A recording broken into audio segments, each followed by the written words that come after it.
Hi there. So I'm putting together a few little videos for you to support the fashion illustration session that we're doing this morning. There's going to be 4 videos. The first one, which is this one, is about figure drawing, quick methods of drawing proportion and movement within a body. Second one will be about drawing faces using a similar method, faces and hair and features. Third one will be about using layout pads for design development purposes. And the final one will be about a use of media, putting everything together within a final finished illustration. So just as a rule of thumb, I think when you think about starting to draw, think about what the purpose is and why you're drawing, because there are different reasons for drawing, aren't there? There's, you draw in the sketchbook, which is about you working out ideas, trying different media, trying different approaches. Then there's when you get more through to design development, which is working through details, which is drawing and redrawing until you get exactly the right solution to your concept or your design direction. And then there's drawing for kind of finished illustrations, which tends to be much more polished, might have a different variety of media, choice of papers, etc. But whatever you're doing, whatever you're drawing, whatever the purpose is, always try and make sure that you've got exactly the right tools for the job when you start. Now, I think that probably sounds a bit obvious, but often I will look through sketchbooks and I will see students have used the same hardness of pencil, so an HB pencil, for example, all the way through their drawings, which often makes them look quite grey and quite flat. So whenever I start to draw, I always try and make sure I've got at least 3 different hardnesses of pencil. So I start with an HB, which is obviously the hardest and the finest line. I've got a 2B here, which is a softer pencil, which gives us a darker, softer line. And then I've got a 5B, which is a really dark, soft pencil. So always make sure that you've got the right materials for the job. You will notice amongst this that there's no rubber. So I never do any rubbing out when I'm drawing. I've got into the habit now of redrawing rather than rubbing out and drawing again. And the reason for that is purely that the brain tends to remember the same mistake. So if you rub something out and you can't see it, the brain will tend to do the same mistake again. So I redraw, I draw on top of. And you'll see in my approach to drawing that there's a lot of layering. There's a lot of layers within the drawing. There's building up of colour, there's building up of materials, so that you have the opportunity to refine and reshape and redraw as you go through the different layers. Right, let's do some figure drawing. Okay, so I'm going to start with an HB pencil.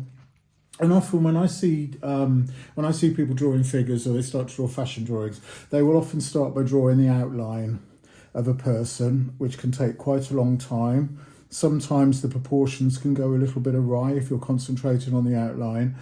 And it tends to slow down the creative process as well. So what I always like to do is work on a framework, which is a little bit like drawing a stick man.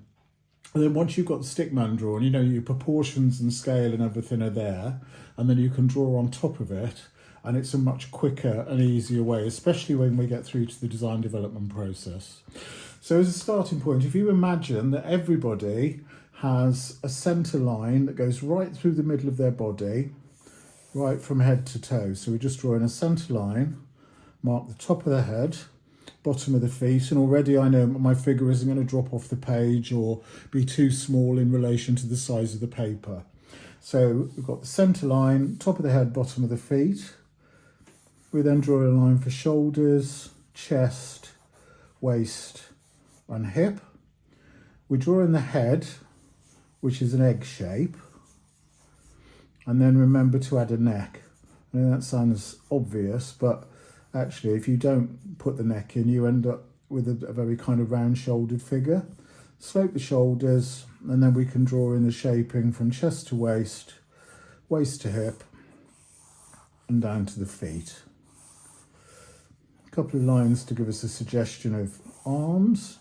And you'll note that the tips of the fingers are about halfway, a third to halfway down the thigh. Any shorter, they look a bit odd. Any longer, they look a bit odd also.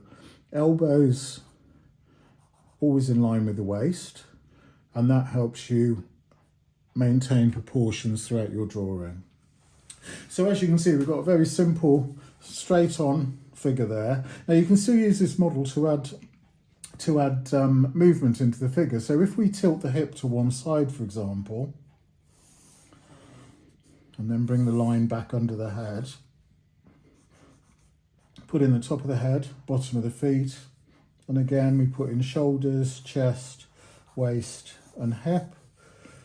Draw in the head, keeping the head upright. This stops the figure looking like they're falling over.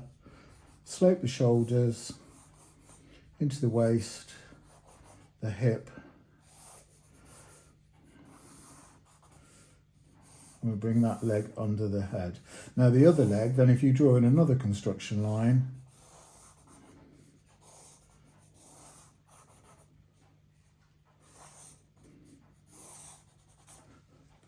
that leg can go virtually anywhere. So there you go. So you can see it's quite a quick, simple method of sketching in the basic proportions for a figure.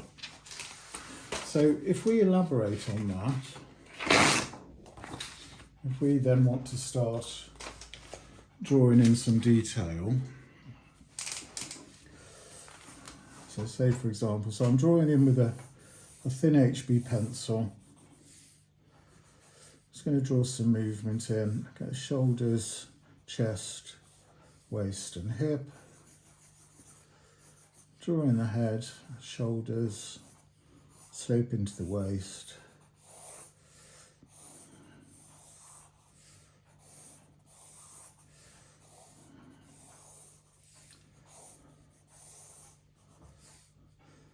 And bend the arm a little bit there so that we get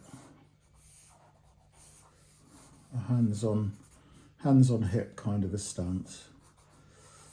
Okay, so you've got your basic figure there, and then you can start to refine it slightly. So if you start to then draw in softer shoulder lines, add a little bit more detail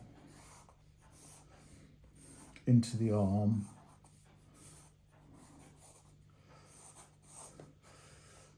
You can see it starts to resemble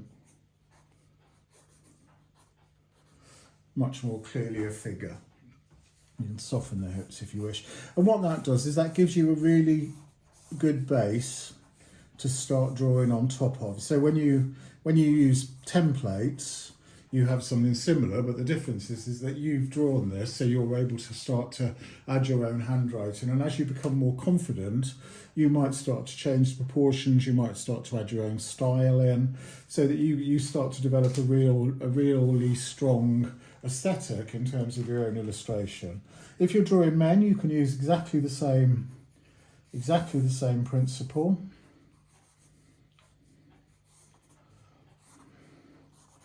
Top of the head, shoulders, chest, waist, hip.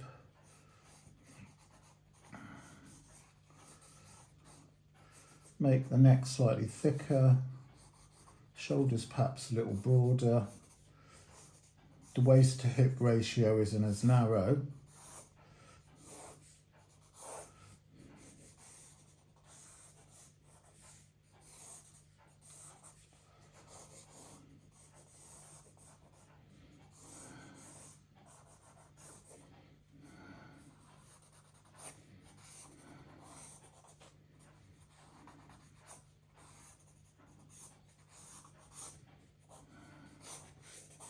And you can see that that has then a much more kind of cis male, traditional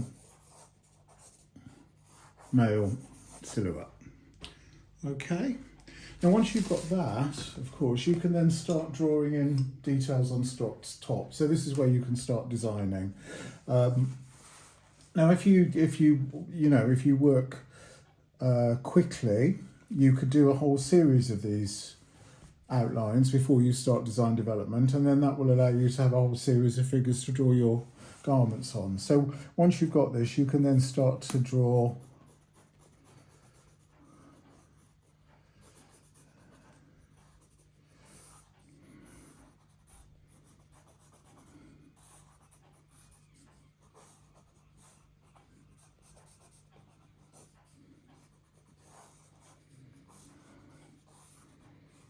detail on top.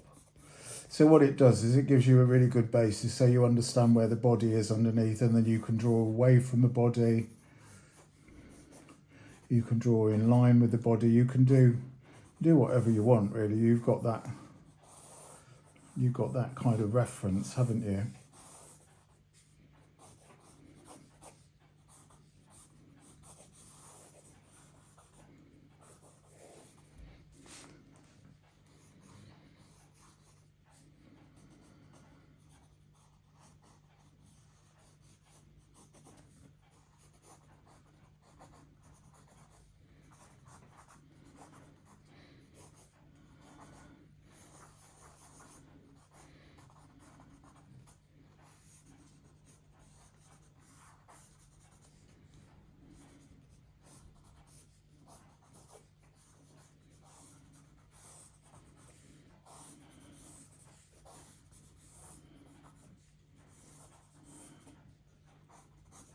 And there you go.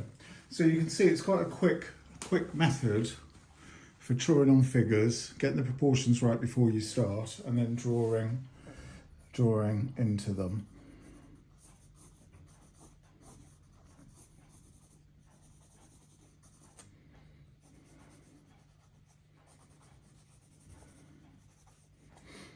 Cool.